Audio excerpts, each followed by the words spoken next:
Hey everybody, welcome to Geek Girl versus Nerd Boy. I'm Russell Frost, I'm one half, and I'm going to let you guess which half. And then the other half... Hi, I'm Brianna Hasty, and I really want to talk. Brianna saw Avengers Endgame yesterday at 6. Yes, I did. And I saw it at 10:40 p.m. and we're both bursting with spoilers and detailed discussion of Avengers Endgame. So here's the warning. If you have not seen the movie yet, and if you hate spoilers, stop. Stop. As much as we want you to listen to the show, turn it off. Go back. We're going to talk about everything. We're going to talk about... There's going to be no stopping it. Yeah. You're going to know every single detail. We're going to dissect it, and you'll have screwed yourself over if you continue to listen. Exactly. So don't do that to yourself. As much as we hate to say this, turn the show off and then come back later. Come back after you've seen it and enjoy it, right? Yes. I hope. Yeah. Yes. Wow. So, okay, what a crappy, horrible waste of my time movie that was. I can't even play the sarcasm game. You can't. I can't. It was too magnificent and beautiful. The writing, the acting, every last piece of CGI tech that went into this, it was just a masterpiece. 10 years of work, and they did not fuck it up. You know, one of the first things I saw this morning was a comment from somebody that said, like, if it weren't for Jeremy Renner and Scarlett Johansson's horrible acting, and I was like, what did they do? I don't know. That is insane. Their horrible acting. I don't even, I didn't think, number one, their acting was horrible. And but like, somebody's always got to some people have to find something to pick on. And okay, whatever. I just didn't think that Renner's acting and Johansson, they were both wonderful. I did not see her death coming. Really? When we talked about this episode 2 yesterday, I didn't even try to think of any kind of possible scenarios. So yes, when they obviously go to the planet, one of them's gonna die. Right. Like, that was as soon as we clear. know somebody's going to Vormir, you know someone's not coming back. Yeah, like, it is very clear cut that one of them is gonna die. But going into the film, I did not stop and think, Black Widow's not making it out. No, fair Iron enough. Man, I agree. Captain America, 100%, they're done. They are not coming back one way or another. But it never occurred to me that Black Widow would not survive. You know, I want to make some sort of references to why is it the woman always has to die on Vormir? But we only have 2 examples. Yeah, so that's not really fair. No, it's not. But nonetheless, there's no doubt that both Hawkeye and Black Widow loved each other, and they were very tight, and they have all this history, and so... Yes, they are 2 characters that understand each other in a completely different way than the others, because they're assassins. Right. Like, that is what they were raised and paid to do. They're assassins, they're spies, they did this for S.H.I.E.L.D. Like... they just have an understanding that the others don't. Just like when Tony and Bruce talk science, nobody else can get in on that connection the way that those 2 share it. Yeah. I'm trying to figure out, like, how we're going to structure this, and I think it's just going to be like this random and then kind of conversation, and then this happened, right? And, oh my God. No. I mean, and I think, like, again, so why is there a reason that Nebula didn't say anything when they tasked Hawkeye and Black Widow to go to Vormir? I mean, that's kind of fucked up, right? Like, she didn't say, only one of you is coming back. Well, but then when they're there, Hawkeye clearly says, was it Hawkeye or Black Widow? I don't remember now which one of them, but one of them's like, well, her dad and sister went, and only her dad came back. Which they didn't realize until they talked to the Red Skull ghost, who told them a soul for a soul stone. I mean, I guess there's got to be this thought process on Nebula's part where if you mention it, somebody's not going to volunteer. Well, and that, right? Like, was Nebula thinking that practically, was, is that what that was about? Like, oh, wow, that's deep. Yeah. Okay, let's switch. Uh-oh. Nebula's journey Oh from my God. Guardians all the way through Endgame. Holy crap. Those are two totally different characters. And when you think about how Nebula wasn't even supposed to survive Guardians of the Galaxy, but then they brought her back because of the fan response to her, and the kind of key role that she plays is pivotal. Just mind-boggling. Absolutely pivotal. Yeah. I, as I said yesterday, I totally love Karen Gillan because of Doctor Who. I mean, I'll always love Amy Pond. So it was really cool to see that she had an important role. She wasn't just like Gamora's slightly less competent sister. Yeah. The little sister always trying to like hone in and, hey, look at me, I'm over here. Yeah. I don't, it's just like, I was shocked at how important Nebula is. She shot herself. Yeah, right? Like, she shot herself. She made that decision, and that never would have happened in Guardians of the Galaxy.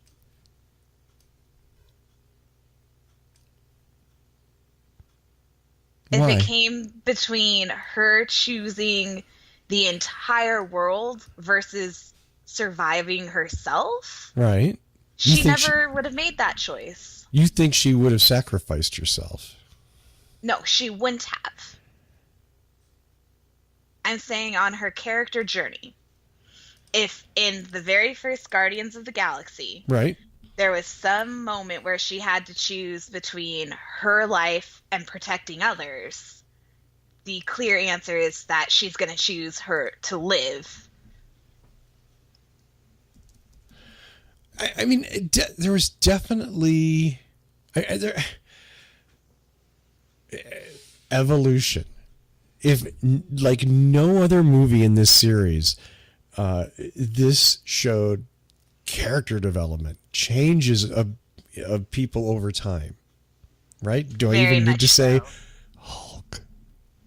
Yes, you were right. You got your Professor Hulk through the entire thing, not just like here's a moment, but through the whole film. Right. Which was cool and funny. But anyway, I mean, Nebula's journey is staggering, both of them in a sense, right? I mean, they're the daughters of Thanos. Yeah. I mean, and there's your question. How do you replace Gamora? You replace her with Gamora. That's how you do it. Well, you replace her with Gamora who doesn't know anyone. Yeah, she has to learn how to love all over again. Oh, God. And to be poor Peter Quill and make her fall in love with him again, this is not 50 First Dates, okay? It is not that easy. It is not going to be that. Yeah, I mean, he's already gotten the nut shot for that, like, don't touch me. Yeah, how dare you? Well, and how did, It was him or a tree. Right.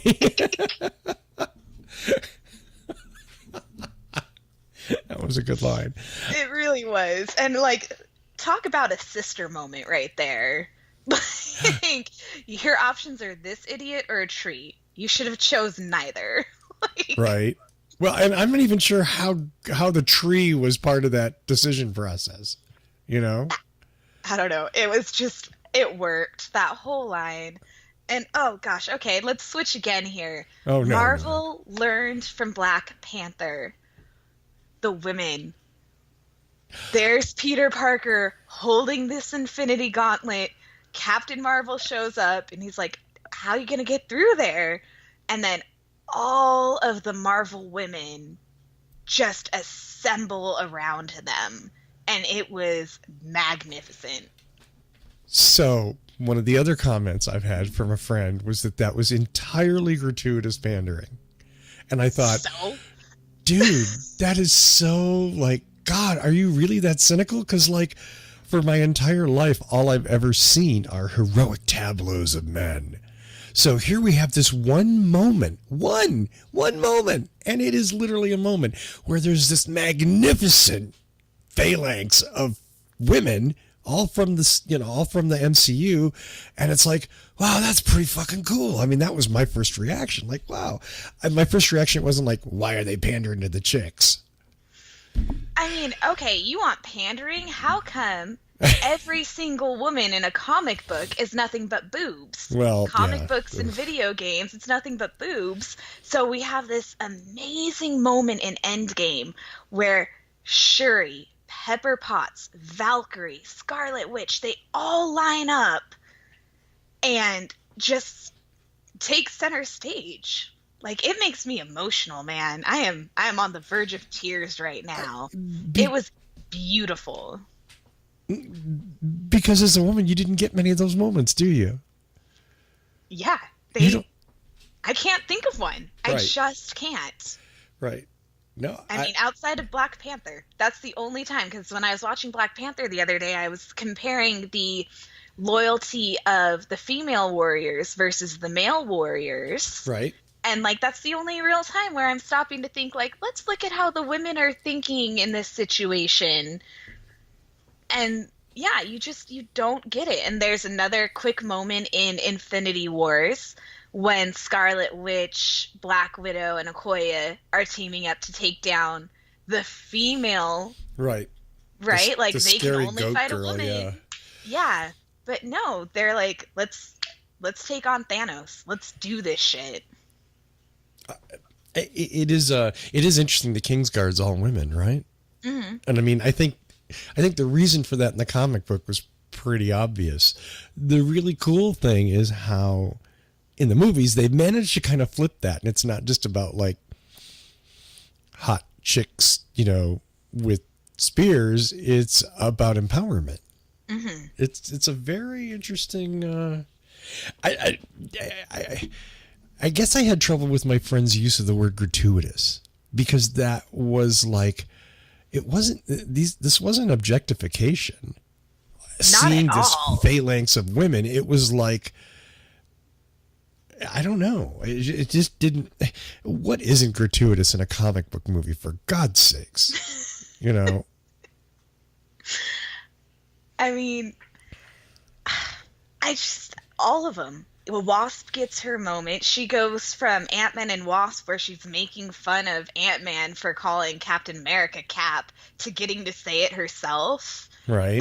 Like, I mean, just the power of all those women, their individual characters. I mean, think about Pepper Potts alone, from where she came in the first Iron Man film to, I am still all teary, standing in that line of women to letting Tony Stark go. Yeah. Well, and she's got her own suit. The one who hates the whole thing is like flying around zapping people. And there's no background for that, by the way. I have, like, maybe there's comic book background or something, but the one thing I wish they had managed to, like, I don't think we needed to be surprised. Like, we could have had 30 seconds of explanation, but in a 3-hour movie, it's hard to say, oh yeah, we need more time. Like, Iron Man 3, that's the background. Yeah, I mean, The end. a little bit, I guess, but she has her own suit. Like, the only background we get is that Tony and his daughter are playing with a blue helmet earlier in the movie. Yeah. And we don't really know, like, why that's, you know what I mean? Like, what's going on with that. But no, it was cool. And I have some Gwyneth Paltrow issues, so I have to just kind of, like, I have to Okay, separate that from the character. we'll move on then. How about No, with no. I mean, that? it was totally cool. And again, does that presage the next iteration of Iron Man? Which surely there's going to be one, because you'd have to be congenitally insane to think, yep, we're done making Iron Man movies. He's never going to appear ever again. Well, it does bring up the question, do they use Pepper or do they use Harley? Because first, you cannot even recognize that kid anymore. So, at the end funeral scene, that one teenager standing there by himself, Right. that is Harley from the third Iron Man. Is it the third one? Yeah, the third Iron Third Man one. film. Yes. But come on, first, you don't recognize him from that, and you do not recognize him at all from Jurassic Park, or Jurassic World. That kid just shot up. I just blanked out on Jurassic World. Really? He was in Jurassic World? Yeah, he's the younger brother. Oh, yeah, that's right. God, I did not enjoy that movie. Okay, that is a conversation for another day. That's fine. And I love Jurassic Park in all of its myriad forms. But yeah, I thought that was kind of a cool sort of uncredited, like, there's just this teenager, this, young adult. Yeah, random teenager just standing there. Just standing there at Tony Looking Stark's sad. funeral. Yeah. Oh, look, a sad teen. ... You see all these groups of people. Aunt May is there with Peter. The Guardians are off to the side. The first thing I clocked there was Gamora's gone. Did Gamora go back to the past, or did she just hop on a ship to see what the future was like? Well, after she knees Chris Pratt in the nuts, we don't see her. She's gone. Oh. Uh-oh. Yeah, no, she just disappears. Yeah, and I that was kind of weird. Like, what? Like, she's not even on the ship at the end, and Thor's a guardian he's of the looking for her. galaxy? He wants to know, where do I start looking for the woman that I love, who's not the woman that I love, but is the woman that I love? Yeah, that's good. Man, doing that stuff twice. Oof, that's hard. Yeah. That is its own barrel of monkeys. Right. Right. Well, and you look at what that journey wasn't just like, I'm buying her flowers, or you know what I mean? Like anything, it's like it's the huge adventures that they go through, almost dying, right? That brings them together. So does that got to happen again? Holy shit. Yeah, because what's the chances of telling the David Hasselhoff story all over again and getting the same emotional reaction? Right. They're not very good. Just shut up with your nonsense and leave me alone. Yeah. I don't know. But the good side is that the Gamora Nebula relationship is stronger than ever. As you said, Nebula shoots herself to save Gamora. Yeah, that is. And think about poor Jeremy Renner in that situation. Just blue chick, green chick, gun to my head, another blue chick. Okay, you know what? I'm just going to go. Yeah. He pieces out so fast. I don't blame him. I don't blame him. Okay. Do we talk about Captain America? America's ass? Hell yeah. I know. I loved it. That was maybe one of my favorite running jokes of the movie is America's ass. Oh my gosh, it was grand. That whole I can do this all day. I know you can. Yeah, right. He's so annoyed with himself. He's like, dude, I get it. Okay, I say it all the time. It's really annoying from this side. Mm-hmm. That sort of self-deprecatory style of humor is, especially from Captain America, as Ultron said, God's righteous man. Oh yeah, he's so high and mighty all the time like that, and that's who Captain America is, so it's fine and you're okay with it. But then to watch him react to his own self with that same my God, no wonder Tony gets annoyed. Right. I am annoying. Was it just a little bit chilling when he leans into the Oh, I want to say it was Oh, Jasper Sitwell and says, Sitwell. "Hail Hydra." Oh yeah. Like that moment was super beautiful. And then if you think about the idea if that timeline gets reset, right? So then eventually that Sitwell and Crossbones will end up in the next elevator. And instead of having this captain who's like, "Oh, hail Hydra," it's the original Captain America who's like, "Fuck all of you." I, all of a sudden. So, do the I'm going to leave Captain America for a minute. We'll get to the ending eventually. But did it time travel is a mess. Time travel is a mess. And I'm one of those people that I don't like. So here's it's something that somebody will send me some hate mail on or something. I'm not a horror movie fan, and simply because I've never been able to suspend disbelief. As soon as I watch a horror movie, I'm like, asshole, get up. Don't go there. Go over here. Like, it's really, really bone stick stone stupid to not get killed in most horror movies. But every son of a bitch does it. You know, they stick their face in the buzzsaw. I was like, how did I get here? Well, you stuck your face in the buzzsaw, idiot. Okay, where are we going? I just... So, but for Marvel movies, for superhero movies, I can totally whatever. It doesn't make sense. Do whatever you want. Well, on most things, there's some things that stick in my craw, as it were. But I'm like, as soon as this movie was, and I knew time travel was probably going to be, you know what I mean? Like, there's enough hints. Yeah, but you're probably like me, where you didn't think it was going to be so prominent. Yeah, it's really like good. It was going to be a little bit like, oh, they're going to have to go back and change something. But I did not think it would be the entire middle of the movie. Yeah, well, and that's right. The whole middle of the movie is like the quest for the Grail, right? Yeah. Which is good, which was fun. And I mean, I guess the other thing we should say is, or at least I want to say, 3 hours, not bored a minute.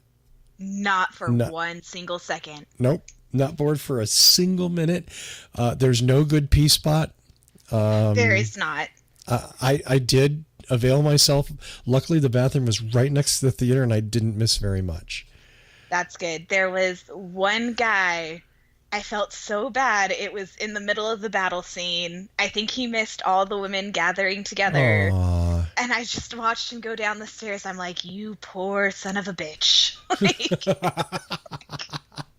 You don't know. Okay, I'm just going to start making notes, because otherwise we're going to be like ping-ponging all over topics. Because what I just wrote down was Pegasus. Where the fuck did Pegasus come from? I don't know. Yeah. Okay. Asgard's gone, but Valkyrie gets her Pegasus back? Which was wonderful, and I love it. But where did they get the Pegasus? And just one. Well, there's only one Valkyrie. Still, there could be more Pegasuses? Pegasi? What's the plural of Pegasus? I don't know. Is it just Pegasus? More than one Pegasus. Two Anywho, Pegasus, yeah. I want to live in New Asgard. It didn't really look like that much fun. I mean, I'm not so much with the fishing, yeah. But the little church looked cool. I think I could live there. How is like the Big Lebowski Thor? Oh my god, Fat Thor. Fat Thor. Oh, why? And you couldn't look away either. No, I'm sure you looked as closely as you could. I mean, you can't look away from his abs in general, and then they just put this big old beer gut on him, and it's even worse. Your eyes just don't leave it. Mm-hmm. So does that wreck like a whole bunch of masturbation fantasies for millions of women? No, they just put on one of the old ones and it's fine again.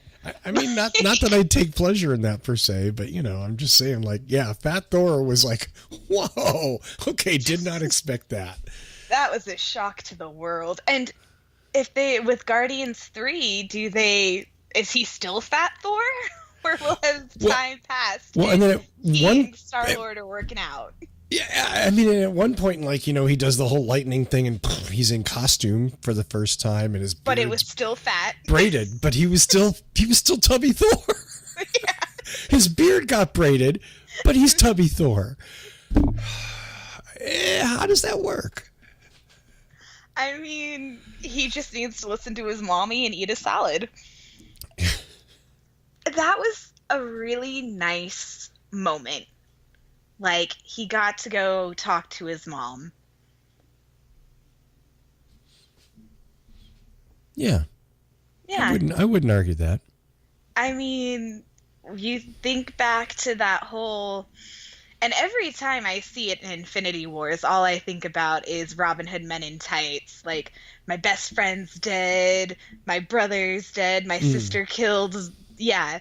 And all I can think about is Men in Tights.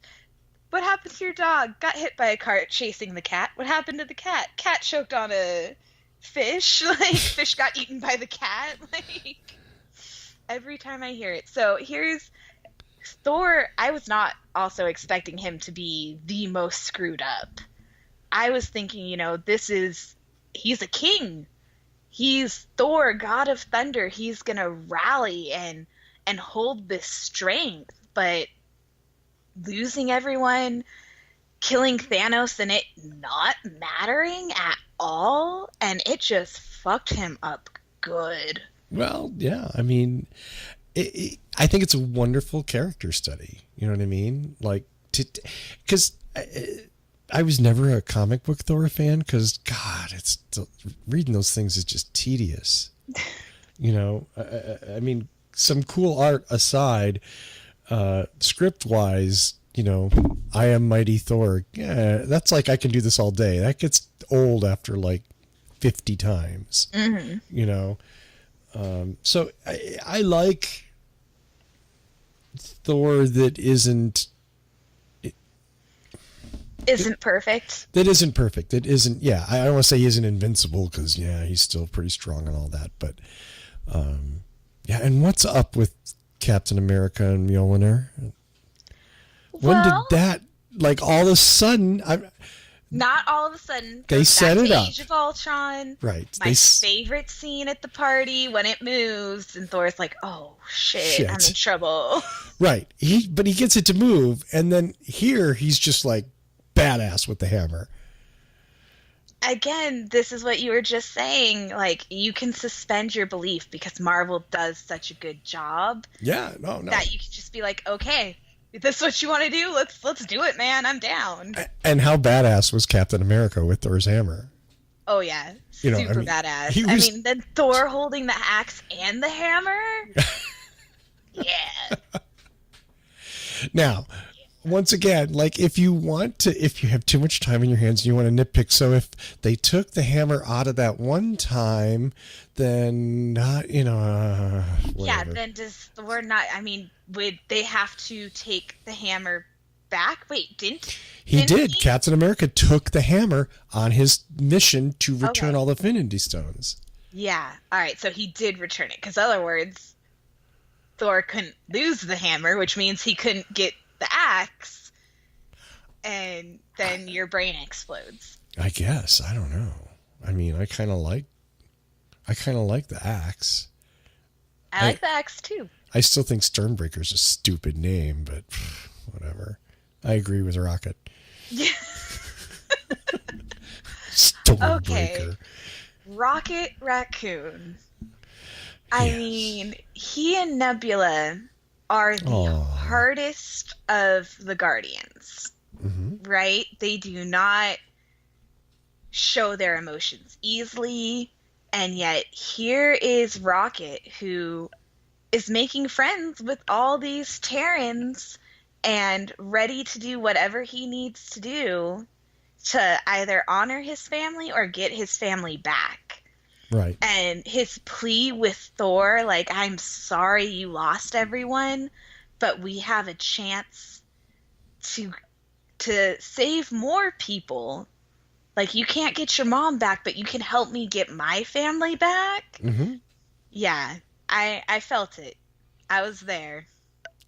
Yeah, absolutely. I mean, and the just before they go on the when they're all going to go off in time travel, here's Captain America fulfilling his usual role, giving the win one for the Gipper speech, and Rocket, the most cynical character in the entire MCU, goes, "That was pretty good."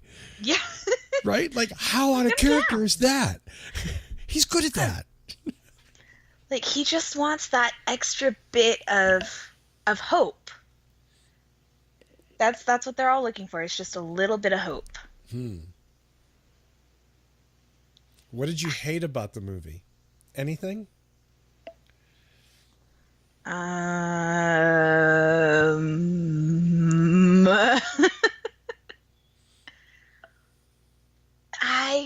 Nothing can come to mind right now.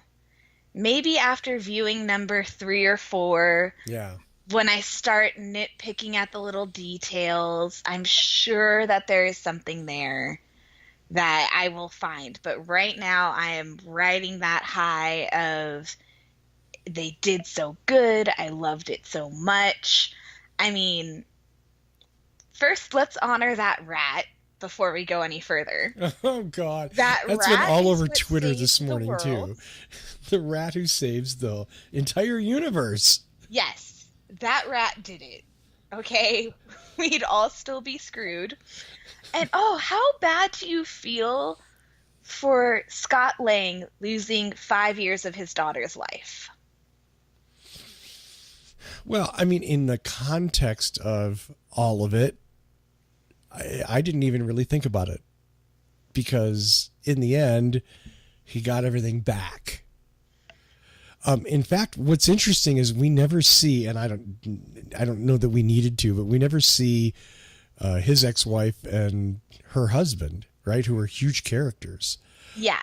We just see him and his daughter and Hope. Mm-hmm. So it's like they're not even there. Like, they're still snapped out or something, Well, the question is, did they get snapped and Cassie had to raise herself? Yeah. Like, 'cause she's 10 when the snap happens. So I would like to believe that, just due to timing and budget, that they couldn't get Judy Greer and Bobby Cannavale, or however you say his last name. Okay, let's compare Scott and Cassie to Hawkeye and to Clint losing his whole family too. Okay. Clint's family comes back and they're the exact same age. Okay? They're the same age. 5 years has passed, so he's grown into somebody who went around the world killing criminals because his heart is broken and this is the only thing he feels that he can do. Right. Scott comes back. He's only 5 hours older, but his daughter is 5 years older. So is it better to lose that time for Clint, like him growing older, but he doesn't lose anything with his kids? He still gets to be part of their lives growing up. And Scott misses from 10 to 15. Yeah, I agree. I mean, yes, I think that's a very valid thing to point out. What's worse, I have no idea. I mean, I don't know that one, I mean, it's just, I don't know. I don't know that one's worse than the other. And you look at the changes in Hawkeye over that time, and like, how does he sort of reintegrate as sort of like, because he's become Ronin, this killer, even more aggressive killer than he was before, where it was very much reined in, where he was very rational and very cool. Ronan, on the other hand, is just cutting motherfuckers up.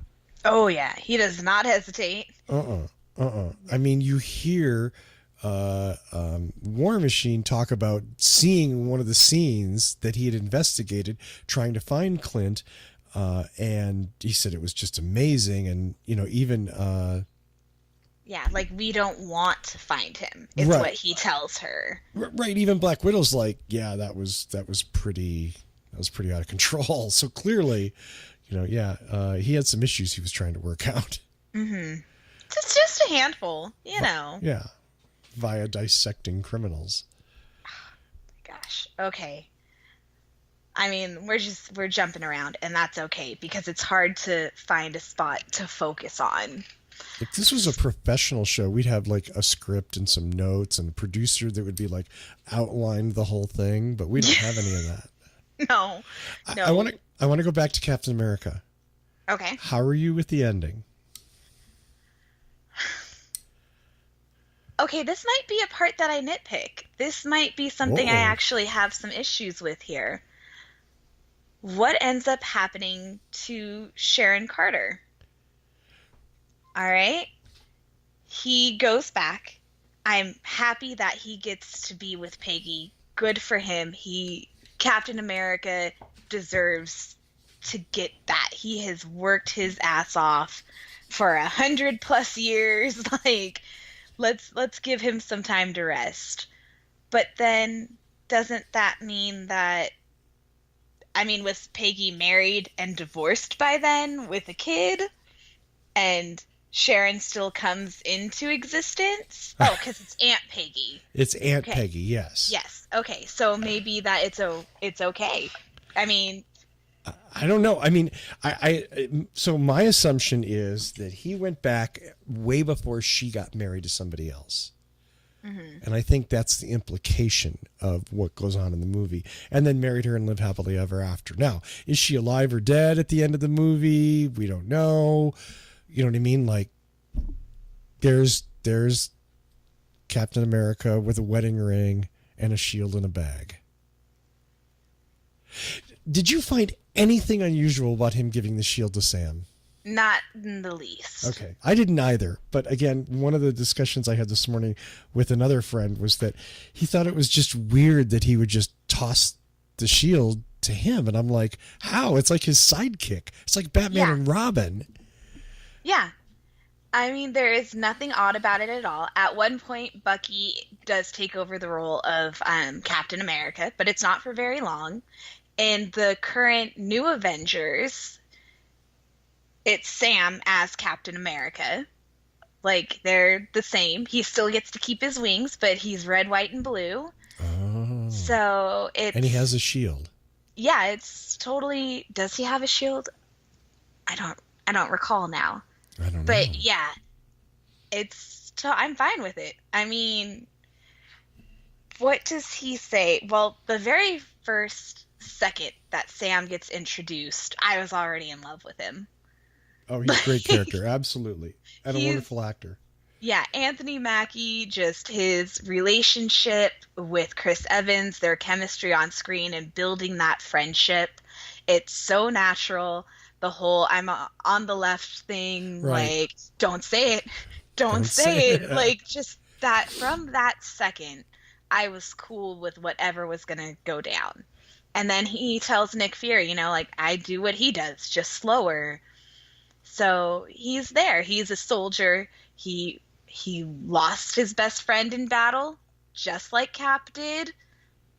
I am okay with him taking that shield and that mantle. Oh, totally. I am too. I just, again, that word gratuitous was used as though it was like, he just randomly gave him, like, I don't think there's anything random about it. I mean, you could make an argument, should it have been Bucky or Sam, but. Yeah. I mean, that feels like just trying to have something to be upset about. Yeah, I would agree with you. Yeah. So, does Captain America deserve to have a happily ever after? Is that too kind of like, oh, we're trying too hard to be? I mean, here's dead Tony Stark, and here's live no. Captain America. Tony did have a happily ever after. That 5 years. Okay, he comes 5 back years from of happily space. ever after. Yeah, and he is effed up. Yeah. So that fight that he has with Cap when he's like, I said it. I said this was going to happen. We needed a suit of armor around the world. And look, I was right. And then he goes off to recover. He and Pepper have their nice little farm. They have this beautiful daughter. They get a nice quiet life, even though it's tinged with that sadness, but they still have their time together.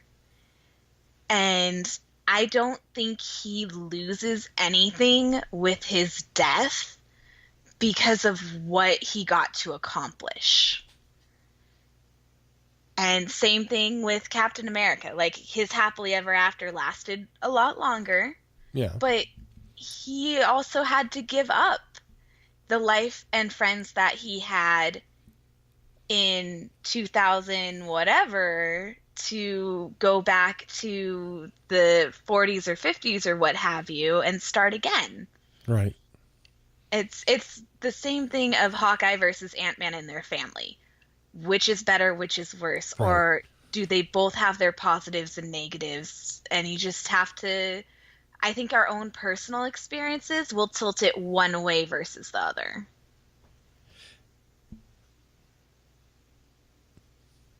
Okay. I agree. Oh, is this I'm supposed to say something like smart or witty, isn't it? No, you just you took a moment. Yeah. That's okay. You take your moment, think about it. I'm just looking at my notes because I make notes. So as I think, so what the hell was Thanos' sword made out of?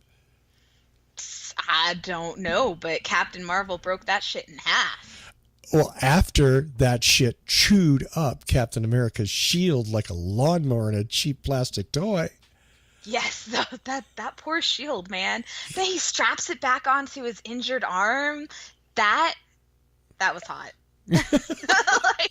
I'm sorry. I think male or female, it does not matter. When he does that, he's like, this hurts, but I still gotta fight. I think every single person in the theater was like, oh, damn, Cap. America's ass. Yeah. I get it. Like, Thanos is a big bad guy, and so he's probably has a big bad sword. But yeah, I was just like, wow, that thing just chewed up the shield. I mean, it beat up vibranium. It cut it into tiny, tiny pieces. Yeah, yeah, and it came back again because whatever, who cares? How funny is it when they Tony and Captain America go back in time? They end up meeting. Stark ends up meeting his father, right? Mm-hmm. And what's his name? Slattery. Is it John Slattery? The actor who plays Howard Stark. It's something Slattery. Anyway, he was on Mad Men. He's a brilliant actor. I love him. But I'm sorry. The one fun little thing is the very end of that scene, right? The very end of that scene, what do we get to see? What do we get to hear? Is it Jarvis? Yes. Are you talking about Jarvis? I'm talking about Jarvis. I'm talking about Paul Bettany's voice over some big tall. No, that's not Paul Bettany's voice. That is It wasn't? It wasn't. Yeah, John Slattery. That's John Slattery. Oh gosh. Whose voice I was know that? his name without even looking at this, but since I'm here, yes, James Darcy. He's a British actor. And then that made me wonder, why not just use Paul Bettany and maybe put some makeup on him, change him up a little bit, put some age makeup on him. Right. Why? I mean, if you're going to go there, go there. I wonder if it was a schedule thing. Maybe he couldn't be there? I don't know.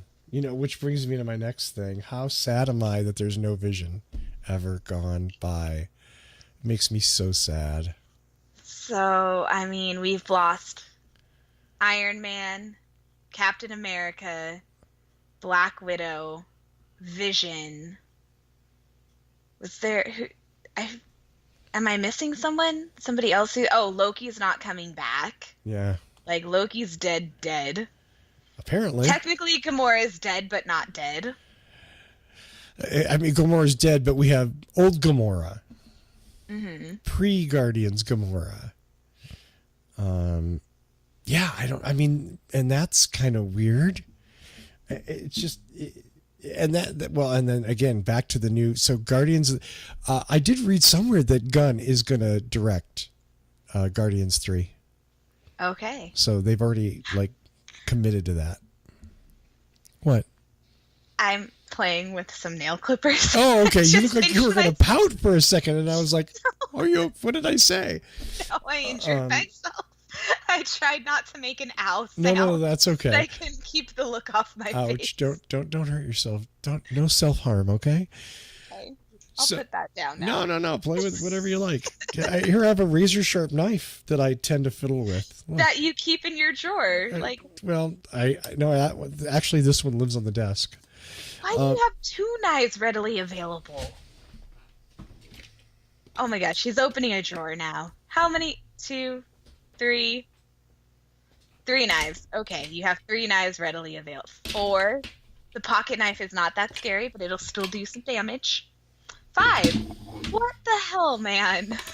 I have a knife thing. I love Are Swiss you Army ready knives. for the apocalypse or No, what? no, no, no, no. Please, come on. Do I? Is there what about me screams survivalist? And the answer is not a damn thing. Okay, I'll be one of the first ones wiped out. So I have a plan, but we can discuss that another time yeah, too. let's do that. I really want to hear that plan, but Okay. It's based on a TV show from my childhood. And now let's move on. God, I hope it isn't a Disney one. It's not. It's from New Zealand. So, Okay. I'm sorry, I have to write this down because that's too interesting not to pursue. Okay. So Thanos has his head cut off in the first 5 minutes of the movie. Did not see it coming. I did not either. I should have, right? It's a time travel movie. He can die at the beginning and then be in the rest of the movie. Yeah, didn't see it coming, but I also again was not thinking that the whole movie was going to be about time travel. I thought, tiny little fraction somewhere near the ending, they'll go back and they'll fix everything. It'll be fine. I thought we were going to end up back in Wakanda fighting that same war again. Really? Yes, like I said, I was not putting too much thought into this movie because I wanted to be surprised, and I was. Yeah, I agree. I didn't really go. For me, I shouldn't do this show today. I should do this show after I've seen the movie another time or two, because the first time is just sort of a let it wash over me. Mm-hmm. I'm not looking for inconsistencies unless they're really glaring, and I just want to have fun and relax and enjoy the characters and enjoy the story. So, yeah, I don't tend to make my most critical observations the first viewing of any movie. It's just the way I am. Well, I think that's kind of in general for everybody, like, because you can't see everything the first time, and the conversation you have after watching it time number 3 or 4 is different from the first conversation. But I put a lot of stock into that first impression. Oh, absolutely. Like, I am always gonna love this movie. I'm never not gonna love it, but there will be a time when I'm like, you know what? Because I think about time travel a lot.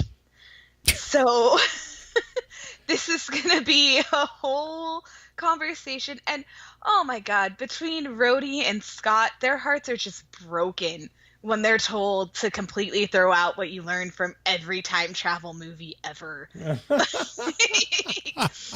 Yeah, that whole discussion about like time travel movies was kind of funny. There's just listing movie after movie. Where does Die Hard come into that? Right. Like, oh, it doesn't. Like, oh yeah, that doesn't work. Well, no shit, it doesn't work. Oh goodness. I don't. So we knew going into this, and there were tons of rumors. Captain America's going to die. Iron Man's going to die. Blah blah blah. And all of it, since nobody who was speculating had read the script or knew the outline or anything, it was all speculation based on contracts and just sort of rationalizing from what they knew of the story arcs that had been presented previously. It's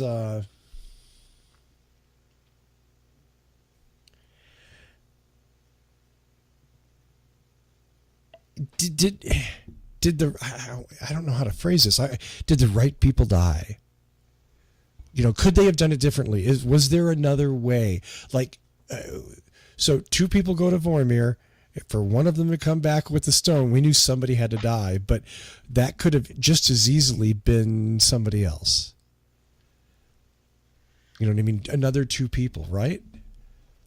And then you can turn that conversation. Okay, so like you're saying, what if Nebula and Gamora Rhodey went to Vormir, and Gamora died again. That'd be so messed up. That would be so messed up. There'd be two Gamoras down there on the plane. Could you imagine, like, first Gamora's falling to her death, and she's like, holy crap, that's my clothes. And then she's boom, dead. Right. Now, of course, this happened before she was killed, and one wipes out the other. But yeah, I mean, I guess, there's the one reason why the Black Widow and Hawkeye combination works is because they were so close as characters, because they had so much shared history. It wouldn't have been the same with, I don't know, pick two other random people. I mean, well, that's with Nebula and Rhodey, because that was their team. They went that way. Hawkeye and Black Widow went the other way. So if they had switched, it wouldn't have worked, because there's no emotional grounding between Nebula and Rhodey. Clearly, they've created some sort of friendship for her to come back from space, see Scott sitting there, and be like, there's an idiot outside. Like, heads up. So I feel like they have slept together. In the 5-year period, I feel like there was something between War Machine and Nebula. Come on. No. Yeah. No. Why can't she get some action? No. Hey, for anybody who does, I'm not saying that. I just like, wow, that didn't even pop into my brain. They clearly created some sort of bond. Well, I assume that, they all did. Because these are people who are generally heroes. They're at the center of all of the conflicts between Earth and the rest of the galaxy. So heroes who lost, they lost the war. They still beat Thanos, but they lost the war, and they're striving to hold on to something. That's what Black Widow's doing, is she's sitting there trying to be Nick Fury and, okay, tell me what's happening here. Tell me, what can we do about this earthquake? Nothing. It's an earthquake under the ocean. You just let it be. She's holding on to something, and a different kind of bond gets formed between all these characters in that 5-year period that I hope they really do explore going further into the future. Yeah, I agree. They did a very good job of filling 3 hours. Oh, yeah. And could they have done another hour? Probably. Would I have wanted to sit there for 4 hours? Yeah. I mean, when you can pause it at home. Right. Yes. Yeah. My dream is that they're going to release the DVD with an extra hour of stuff that they deleted. Oh, hell yeah. Because I'd be like, yeah, that would be great. Give me some more, but that's not going to happen. I think it'll happen. I mean, there's all the deleted footage on the Lord of the Rings films. Oh, jeez, no. Yeah. No. Don't. I hope it comes out with a cast commentary. I love cast commentary. They've never done that, though, have they? Lord of the Rings, it's my favorite way to watch Lord of the Rings is with cast commentary. It's probably the only way. That and with very enjoyable. A lot of alcohol. Yeah. Well, I think I was like 13 at the time, so. I'm sorry, what's your point? That's fair. Anyway. I'm not entirely off base. I don't know. What else about Endgame? Was there enough Valkyrie for you? No. I know how much you love her. No. I mean, how do you feel about her taking over New Asgard? I think that's weird. to be honest with you. I think that's weird. I don't think it's bad or anything like that. I mean, and yay, Tessa Thompson. I don't know if that's going to mean anything. You know what I mean? Is it going to be like Valkyrie, Queen of Asgard, New Asgard? Is that like the next, like, okay, that might be kind of cool. But if it's just them arguing over crab pots, I'm going to be like, click. You know, like sanitation How was issues. the lobster haul today? Yeah, I just don't, like, that's why I say, like, don't get me wrong, old Asgard looked like a pretty funky place, but at least it was interesting.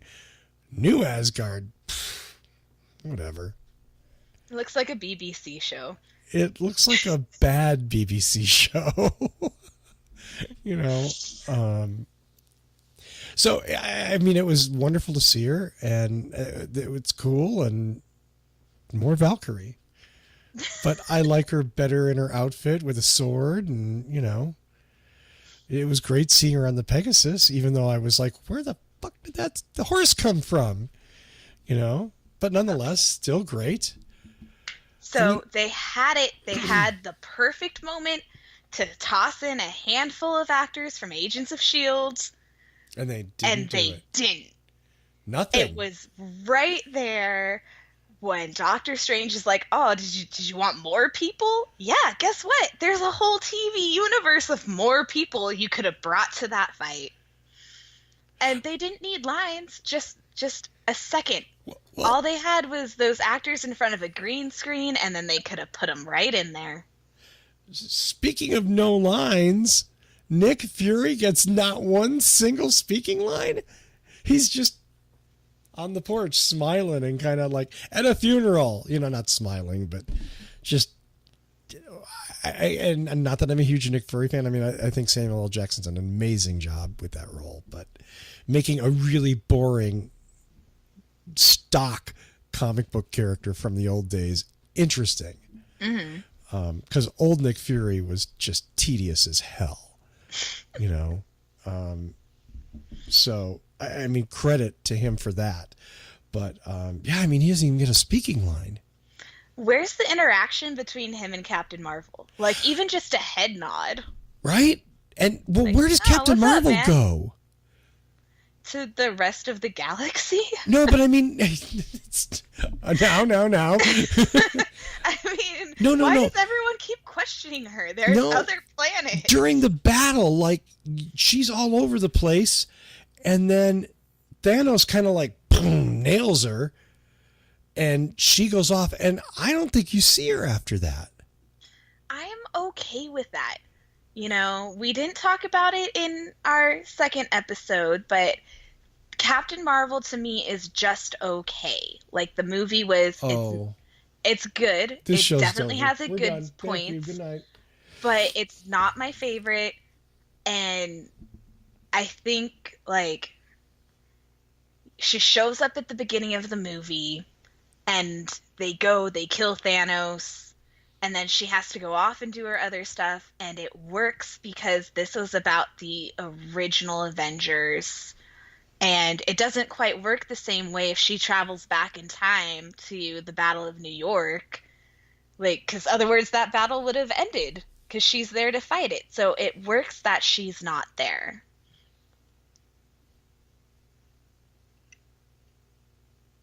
Okay. It just seemed like she exited the movie at an odd point. And that's okay. You know what I mean? Like, there was a lot of people there. And speaking of epic, and Marvel's so good at these epic tableaus. They're so fucking good at it. But those battle scenes, the long shots where you see all of the magical gateways and all these people pouring through, that was pretty damn impressive. It really was. Yeah. And just the sweeping overview of the entire battle, coming in, landing on Captain America. He goes from that giant yell of Avengers to assemble. Like, let's go do this. Yeah, it was very impressive. Well, it was nice that he finally got to say it. Mm-hmm. But they held out, and it worked for the best. Yeah. They literally left it to the very last moment. Now, can you explain, No. probably not, Very, very little. Doctor Strange holding up just the one finger? The only thing, so before that, Tony had asked him, "Is this what was supposed to, is this what you saw?" And he said, "I can't tell you because if I tell you, it won't happen." Yeah. Right? Yes. And then a little bit later during the battle, Tony looks at him again and he goes, "One chance." I think that's Okay, that was that reference. Was the 1 in 14,605, was it? Yeah. That's kind of what I was feeling, but it still felt weird. Yeah. Yeah. I would agree with you. It was a little weird. Yeah. But I mean, the ball's got to get dropped somewhere. And well, I think I don't this even know that it was a one ball drop. small interaction, Yeah. like a fumble. Yeah, it was it was a very small thing. I mean, you know, he's the one person who knows how it's all going to play out if they win. Yes. And that's why it's so important to save Tony Stark's life on Titan at the end of Infinity War, right? Okay. That's Yeah. why it's worth giving up the stone, because the only way that it works is if Iron Man is there to go, "I am Iron Man." I mean, the power of that moment. It ends the way it started, right? Yeah, it was, they just went full circle and it could have failed. It could have been absolutely ridiculous and corny, but it was not. The right response to "I am inevitable" was "I am Iron Man." Yeah. Like, what else could you say in that moment? Fuck you. Right, exactly. You big green nutsack for a chin, dude, or purple. Yeah, I mean, absolutely. And it was nice to hear him say that, and of course, and then he's dead. What about that emotional moment of, and Tom Holland just does such a good job of Peter Parker, Yes, and that he does. enthusiasm of the teenager and who Spider-Man is. Just like, "Oh my God, Mr. Stark, I was dust, and then we were in space, and then the lady with the antennas, and then Doctor Strange said this, and now we're here." And Tony just hugs him because he's living with 5 years of regret and Deep losing that regret. kid. Oh my God, just it was. You already know that Peter loves hugs. It's established in Homecoming. Like, he loves a good hug. Yeah. It was, and they certainly set that up as far as Tony Stark's strong desire not to be responsible for anybody else's injury or death, right? Mm-hmm. And then here's his protege almost, right? I mean, it's his suit and blah blah blah, and he brings him into the Avengers, and then the kid goes to dust. Yeah. And that whole tragic, like, "I don't want to go," like, oh geez. I mean, the first time you see his death in Infinity Wars, you get that emotional impact. And then, like, viewing number 3 or 4, you're like, "Damn, kid, everybody else just disappears. You are dragging this out." It was, yeah. And I don't say that I'm annoyed by it, but I mean, he definitely, is that signaling something that he had so much more time? I don't feel right, and then he's, What if it's a youth thing? Is it like Or the a power powers from the thing? spider? yeah. Like, I mean, and when Tony Stark does the snap, Thanos holds on for a long time. Thanos holds on for a long time. It's almost like, was he going to melt or not? Yeah, I thought so too. I was like, are they just keeping him around to, like, throw him in a prison cell? Like, I don't think that's gonna work. Yeah. But whatever, guys. Yeah, we know you can chop his head off, so just do that and be done with it. I don't know. So, I don't know. Did you get the feeling, like, for a moment when Spider-Man's swinging across that battlefield and everybody's helping him get from one side to the other to that butt-ugly brown van? It felt like a game of football. Well, exactly. That's the first thing I thought. It was like, hand off to Black Panther. He's up the middle. It was like a very football-esque Yeah. feel. In comes Pepper Potts, and here we go, guys. Right. Oh my God. I don't think he's going to make it. Parker's down. What's this? Danvers comes in for the save. Like, it was definitely a moment. It was. And I felt like Louise, like Michael Pena's character, was there in essence when that horn went off. Oh, yeah. I really wanted to look around funny. that field and like, is Louise there? Yeah. Like, did somebody finally give him a suit? Right. Does he have like some kind of superpower now? Yeah, but no, it was just, I think that's a great thing with the Ant-Man movies is you've got these small symbols that bring such powerful emotion. Actually, with any of the movies. Yeah. There's definitely stuff like that in all the movies. I mean, Yeah. one of Marvel's strengths, is not skipping over the little stuff. Mm-hmm. Is being detail oriented, coming up with those. I can do this all day. Yes. I mean, the second the music starts, you know that Peter's about to show up, that Peter Quill is going to appear on screen. Right. Like, so he's an idiot? Yeah, we're led by an idiot. Yeah. Like, oh, poor Quill. We have a lot of morons. So you morons, it's hard not to. I guess maybe that's the success of Endgame is that it does allow you. It gives you so many paths to kind of reflect on the favorite bits of the older movies. Mm-hmm. Does that always happen? I don't know. Maybe. Here's the thing. So the real end of this series is Far From Home. Spider-Man Far From Home. Indeed. What the hell are they going to do? I mean, honestly, how is this not the end? That's the thing. You know what? That almost annoys me. Far From Home should be the first standalone Spider-Man that goes into the next set. I think this is the cap. This is the way you end that series. I agree, but I'm also feeling like it's about the emotions in Far From Home. So you're going to be focusing on these teenagers who are literally out of New York, probably for the first time. They're in a foreign country. After Peter's been to Germany. Oh, my bad.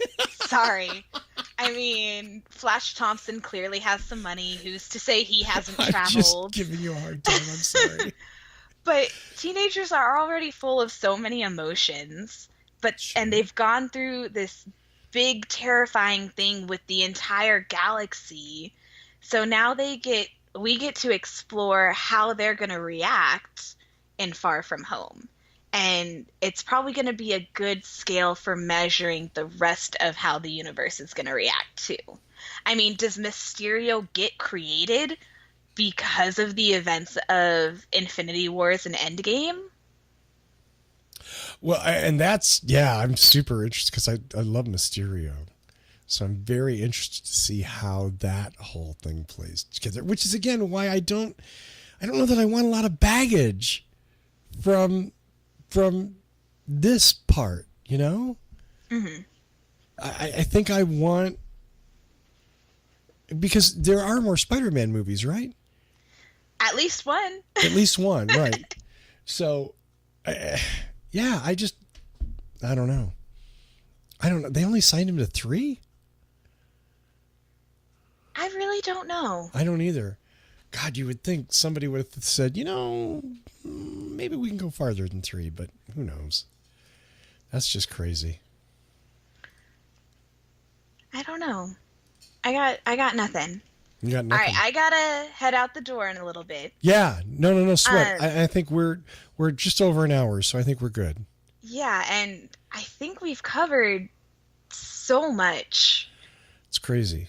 Again, Have we on forgotten viewing something? 3 or 4, there's gonna be completely different, much more detailed opinions. But for this gut reaction, this film was just I don't think the critics are wrong saying that this is a kind of once in a lifetime. I hate that. But the chance of something this big coming together so well again Right. is very minuscule. Certainly didn't happen in the Star Wars franchise. Ouch. Okay, Certainly we're gonna have to talk about Star Wars. Certainly didn't happen in Lord of the Rings. Oh. Yeah, Lord of the Rings,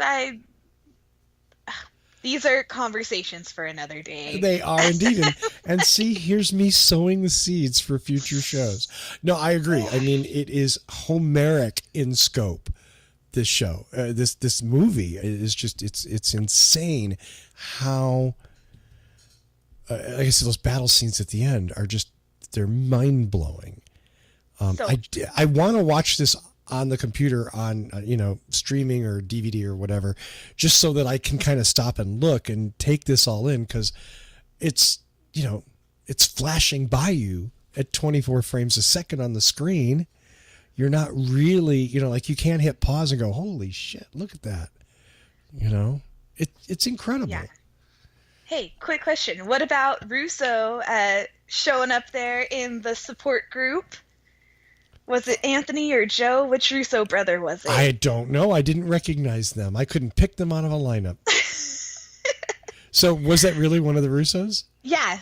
Oh, yeah. That's hilarious. And, they're talking, the biggest thing I've heard about the next phase for Marvel is they are really going to be focusing on inclusion. And this is the first time that they had an openly gay character, even though it's just a support character, like this background guy who's only on screen talking about a date for a couple of minutes. But it's a nice big step for the Marvel universe. Well, and this is something that the DC television universe does amazingly well.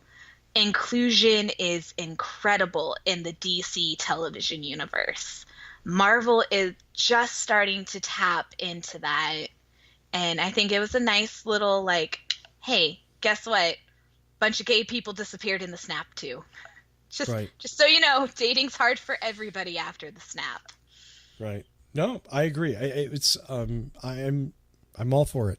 I'm totally all for it, because it's refreshing to see a more accurate, a more real world view. Mm-hmm. It doesn't have to be idealized as a whole bunch of white guys doing something. And I think it kind of throws back again to when all the women lined up, because how many races, ages, all show up in that line, and even different species, they're all there. Species inclusion. Yeah. Yay. Well, that's all I got. We'll have to talk about something else next time. When are you seeing it again?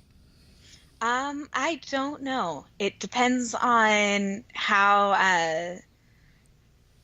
my meeting today goes with possibly moving.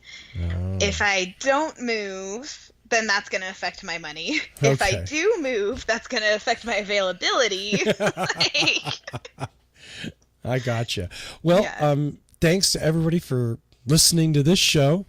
Show number 3. Show number 3. Yay! Show number 3. This isn't visual. Is it visual? Are we doing visuals or just voice? No, I'm signaling to you. I was hoping to encourage you to go, no, it's not. It's 3.5. I almost did. I held it back, but then I was like, is he recording it visually too? No. I mean, I could, but no, that's not what this is about. Maybe someday we'll do that. I don't know. So thanks a lot for listening to Geek Girl versus Nerd Boy. Hopefully we did not ruin anything for you, and you were smart enough to pay attention to the spoiler warning at the beginning. Yeah, and if you didn't pay attention to the spoiler warning at the beginning, you're an asshole, okay? It's not our fault. It's just not our fault. It's all on you. Yeah, we really went out of our way to say, don't listen to this if you haven't seen the movie. Just don't. So thanks again. We'll see you soon with episode 4. Yay!